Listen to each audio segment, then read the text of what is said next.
હવે વાત દિવ્ય શણગાર, ભવ્ય રથ અને જય જગન્નાથના જયઘોષ વચ્ચે સુરતમાં રથયાત્રાની તડામાર તૈયારીઓ વિશે કરીશું। સુરતના જહાંગીરપુરા ઇસ્કોન મંદિર ખાતે થનારી ભગવાન જગન્નાથજીની ભવ્ય રથયાત્રા મુદ્દે ભક્તોમાં ભારે ઉત્સાહનો માહોલ છે। આ વર્ષે ભગવાન જગન્નાથજી, બળદેવજી અને સુભદ્રાજી માટે વૃંદાવનથી ખાસ તૈયાર કરાયા છે દિવ્ય વાઘા। અંદાજિત 3 લાખ રૂપિયાના ખર્ચે 15 કારીગરોએ 1.5 મહિનાની મહેનતથી પ્યોર સિલ્ક, જરી અને પરંપરાગત હસ્તકલાથી આ વાઘા તૈયાર કર્યા છે। ખાસ વાત એ છે કે આ સમગ્ર પ્રક્રિયામાં કોઈ મશીનનો ઉપયોગ થયો નથી। એટલું જ નહીં, આ વર્ષે મુંબઈથી લાવવામાં આવેલા આધુનિક સુવિધાઓથી સજ્જ પાવર સ્ટીયરિંગવાળો ભવ્ય રથ પણ સૌનું ધ્યાન ખેંચવાનો છે। રથયાત્રાના દિવસે હજારો ભક્તો ભગવાનના આ દિવ્ય શણગારના દર્શન કરવા હવે આતુર છે।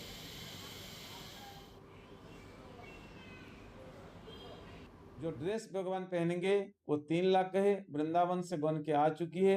15 कारीगर 1.5 महीना तक लगा के ये ड्रेस तैयार हुआ है। बहुत ही सुंदर भव्य ड्रेस है। ये प्योर सिल्क के ऊपर जरी का काम हुआ है। और जो रथ है वो रथ आज यानी कि 27 तारीख बॉम्बे से इधर सूरत जहांगीरपुरा रथ पहुंचा है। अमदावाद